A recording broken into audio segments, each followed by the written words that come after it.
Hi Gotham, Sarah from The Upcoming. Lovely to have you here on the red carpet. Maybe you could just intro the documentary. I mean, what an incredible four-parter, going in so much depth. What can audiences expect when they tune in? Yeah, so Thank You Goodnight, the Bon Jovi story is a 4-part series that's launching on Disney Plus here in the UK and everywhere around the world. Look, it's a look back at this 40-year odyssey that this incredible, iconic, generational band has been on. But it's also the front man who's been on this 2-year odyssey to sort of see if he can still do it. And to me, like, that's the thing that really gave this series life. Like, it made it feel more urgent and more grounded. So I think it's a pretty intimate and personal story at the same time of a celebration. And what about working with this incredible man? I mean, I think we all sort of had that perception of him as this really generous guy and really nice guy, but it really comes through, there's a lot of raw authenticity there.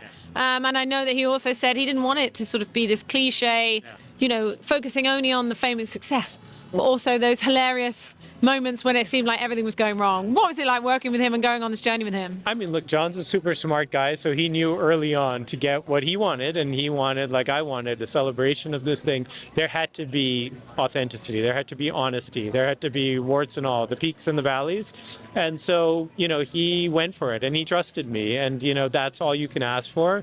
But yeah, we've also developed, I think, I've gotten to know Dorothy, I've gotten to know the kids, I've gotten to know all, like, these are real relationships, and, hopefully that comes across. Like, there's a trust and there's an intimacy to the project because of that, that hopefully, the fans will enjoy. Going on this journey also to discover all this archive footage, all the cassettes he had in his basement, etc., etc.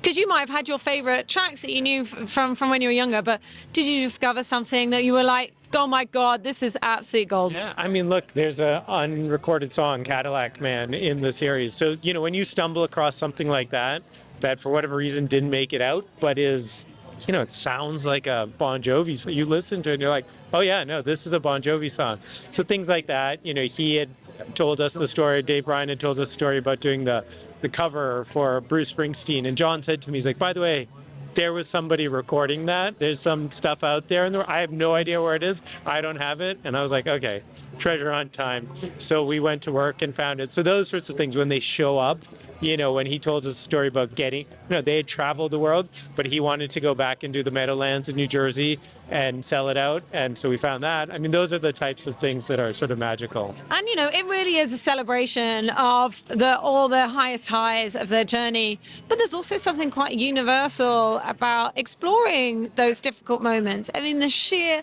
tenacity to have come from a small town and make it to those heights when everyone is telling you, nah, you haven't got it.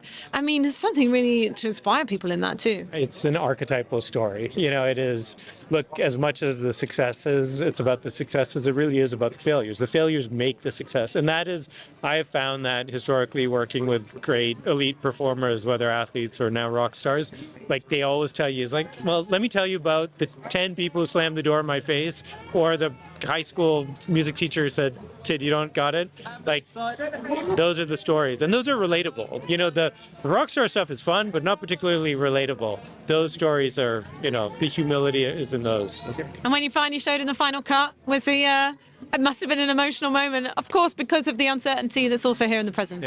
Yeah, I think it has been emotional for everyone. It's just like, it's looking back at your life, and it's, you learn a lot from that. And so it's been fun, I think, just to be part of this family as they go through that. Yeah, I mean, definitely. And I think, but in hindsight, it was like the biggest blessing. All of these so-called slights, like the chip, I mean, that's still the same guy from New Jersey who, like, I think if not for that, and I've worked with all these athletes, this is the classic sort of archetypal story of, oh, you're going to overlook me?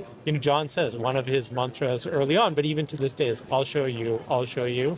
And so definitely being dismissed as the crazy hair band and the pretty boys, probably helped them. There was never any conversation like, hey, we're not going to talk about this. I mean, John's very skilled, and he says it all the time. It's like, listen, we had a good time out on the road, and everything that you've ever heard about every rock band, we did it too. So he's sort of like, I didn't feel a sort of need to sort of go much deeper. I mean, everybody was allowed, and hey, Brian, Richie, like they went further on some of the stuff, but yeah, no, we never had a conversation about like, oh, you can do this, but you can't do that. If you sit through it all, this is a celebration of this thing, and the truth is like, I mean, they were all there. A lot of them were there. Like Dorothea was there. The kids were there, like on the road.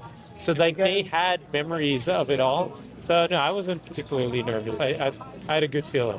One of the most like this kid like willed it across time. And by the way, he kept on willing it like over and over and over again. When they came back after New Jersey and was like, this is never going to get to that level again.